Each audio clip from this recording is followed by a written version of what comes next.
अस्सलामुअलैकुम रहमतुल्लाहि बरकातुहू व मग़फ़िरतुहू। मैं हूँ Diya Waqar and welcome back to my channel Quran और हदीस विद दिया।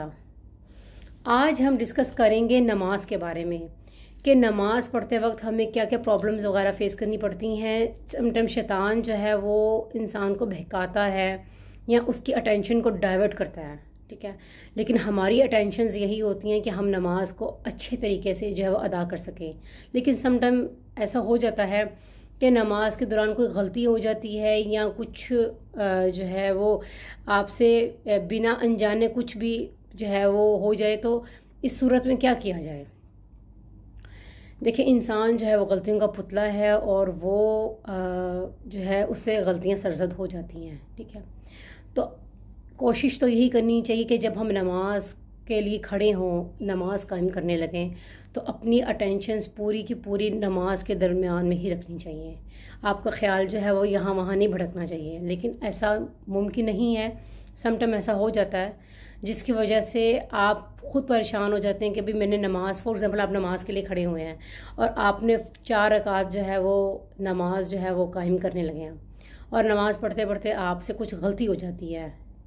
रुकू के अंदर, सजदे में, नमाज पढ़ते वक्त कोई सूरत पढ़ रहे हैं या अतायात पढ़ते वक्त या दुआ मांगते वक्त कुछ भी, तो इस सूरत में क्या किया जाए।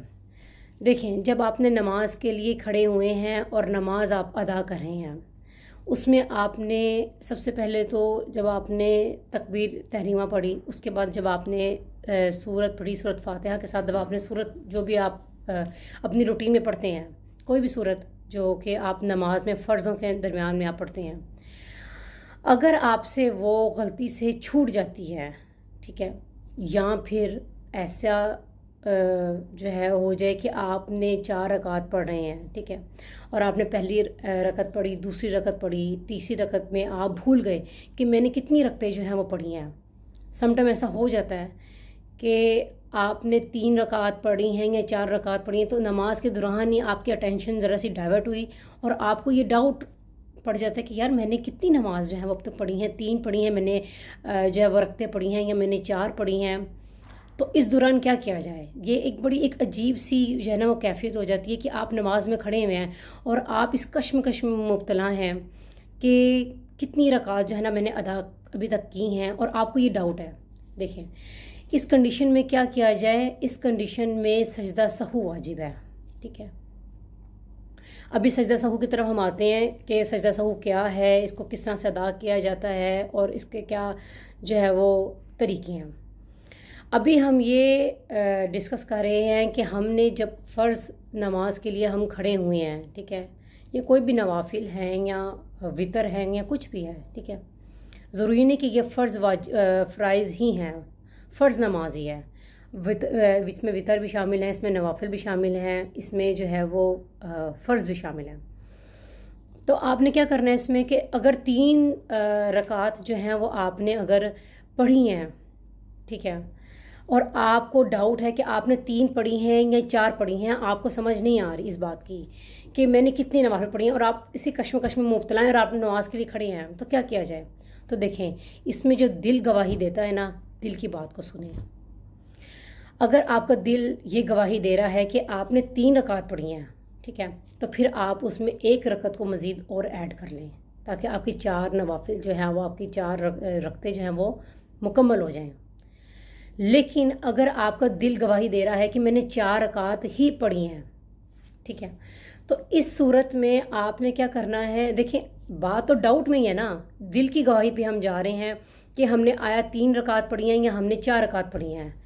तो इसमें हमने क्या करना है कि इसमें 4 रकात की तरफ अगर दिल गवाही दे रहा है कि मैंने 4 रकात पढ़ी हैं, तो फिर आप 4 रकात की तरफ जाएं।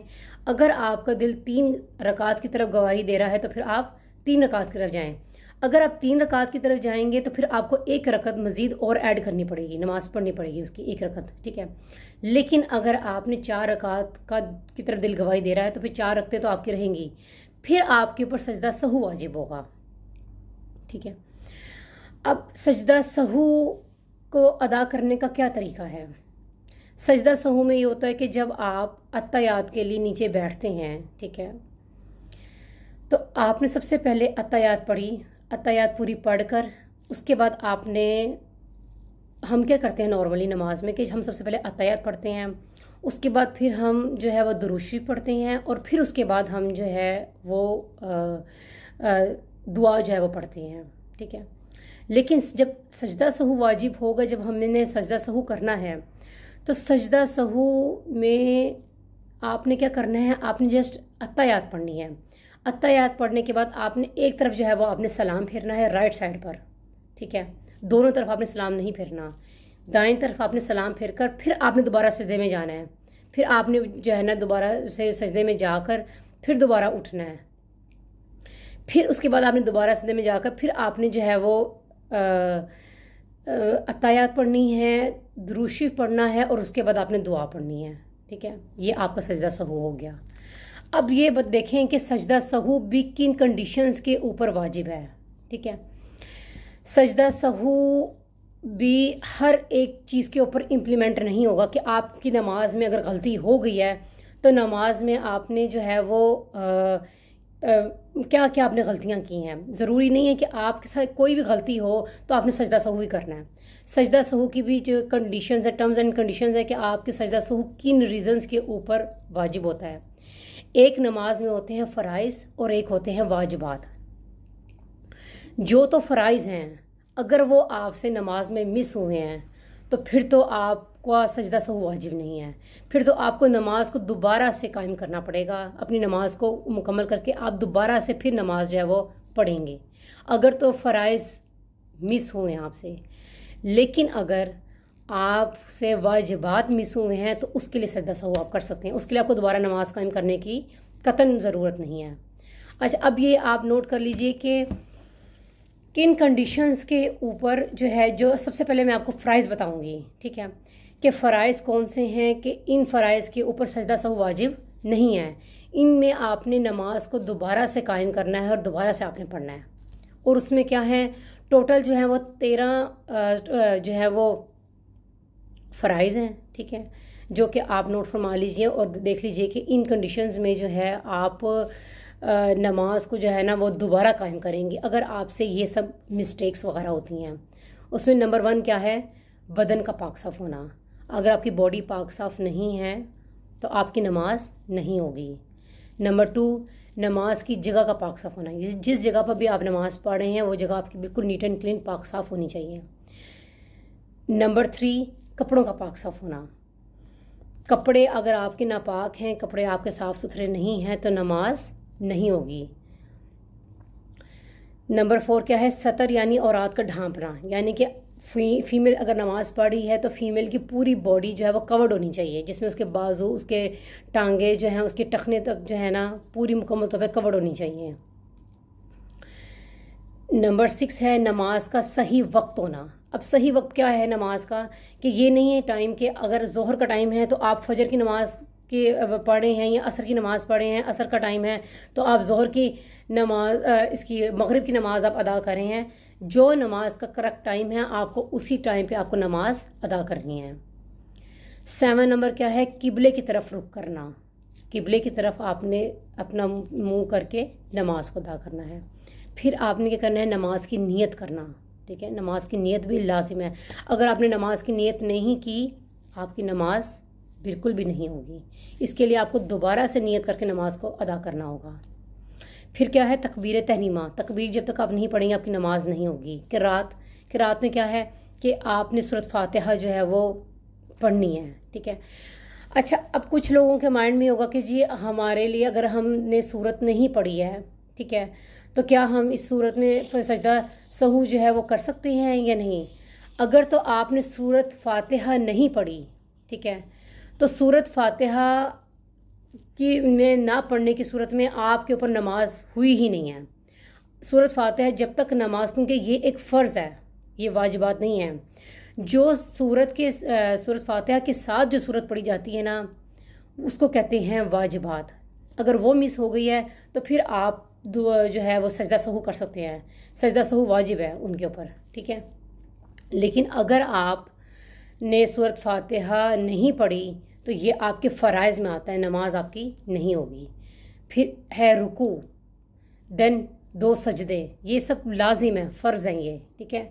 ये आपने एट एनी कॉस्ट पढ़ने ही पढ़ने हैं, इसमें सजदा सहू आप नहीं कर सकते। और लास्ट में है अतायात, ये सब कंपलसरी चीज़ें हैं, ठीक है। इसके बगैर नमाज आपकी कायम नहीं होगी। आप सजदा सहू भी इसमें नहीं कर सकते हैं, इसमें सजदा सहू की इम्प्लीमेंटेशन नहीं है। ये आपने 13 के 13 आपने फ़राइज़ अदा करेंगे तो आपकी नमाज कायम होगी। अच्छा, ये जो थे 13 फ़राइज़ जो थे वो हमने डिस्कस कर लिए। अब आ जाएं वाजिबात की तरफ, ठीक है। वाजिबात वो होते हैं कि अगर आपसे नमाज में ये वाजिबात छूट गए हैं ना, या स्किप हो गए हैं, तो फिर आपके ऊपर जो है वो सजदा सहू वाजिब है। और सजदा सहू का तरीका मैंने आपको बता दिया कि आपने किस तरह से अदा करना है। तो वाजिबात के बारे में डिस्कस कर लें कि वाजिबात क्या क्या हैं। नंबर 1, अल्हम्दुलिल्लाह पढ़ना। अगर आपसे स्किप हो गई है तो कोई मसला नहीं है। अल्हम्द शरीफ के साथ कोई सूरत मिलाना। अब सूरत मिलाने में क्या है, कोई भी आप सूरत पढ़ते हैं, सूरत इखलास है, सूरत कौसर है, कोई भी सूरत जो कि आप जो है अपनी नमाज़ों के दौरान जो है वो अदा करते हैं। नंबर 3 है फ़र्ज़ों की पहली 2 रकत में किरात करना, या इनकी दोनों सूरतों को मिलाकर आपने पढ़ना है, सूरत फातिहा और दूसरी सूरत, इन दोनों को इकट्ठा करके आपने पढ़ना है, ठीक है। अगर सूरत मिस हो गई है तो आपने सजदा सहू उसके ऊपर करना है। फिर नंबर 4 है जी अलहम्द को सूरत से पहले पढ़ना।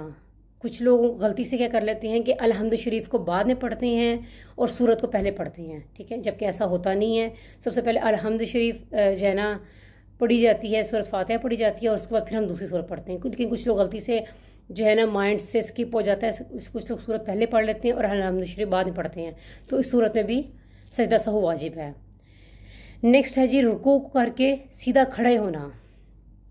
नंबर 6 है दोनों सजदों के दरमियान बैठना। अगर आपने दोनों सजदों के दरमियान में बैठे नहीं हैं और आप फ़ौरन खड़े हो गए हैं, ठीक है, तो ये भी आपकी मिस्टेक है, तो इसमें भी आपका सजदा सहू वाजिब है। फिर है जी नंबर 7 पहला कादा करना। फिर नंबर 8 है अतायात पढ़ना। नंबर 9 है लफ्ज़ सलाम से नमाज ख़त्म करना। ये सब चीज़ें हैं वाजिबात में आपकी इंक्लूड। अगर आपने ये वाजिबात अदा नहीं किए तो इस कंडीशन में आप सजदा सहू कर सकते हैं। फिर है जी दुआए कनूत से पहले तकबीर कहना, ठीक है। जब हम इशा की नमाज़ पढ़ते हैं और वितर पढ़ते हैं तो वितर में क्या होता है कि जी अगर वितर में दुआए कनूत में हम पहले तकबीर कर लेते हैं तो इस कंडीशन में भी सजदा सहू वाजिब है, ठीक है। तो ये सब चीज़ें हैं कि जो आपको, हम नमाज तो पढ़ते हैं लेकिन इनमें हमें चीज़ों को जो है ना वो क्लियर नहीं होती हैं। हमें इन चीज़ों की छोटी छोटी सी चीज़ें हैं कि जो अगर क्लियर हों तो हमारे लिए नमाज़ पढ़ने में जो है वो बहुत आसानी हो जाए। और हमें ये भी पता होना चाहिए कि हम जो नमाज़ अदा कर रहे हैं इसमें हमारे फ़राइज़ कौन से हैं और हमारे वाजिबात कौन से हैं।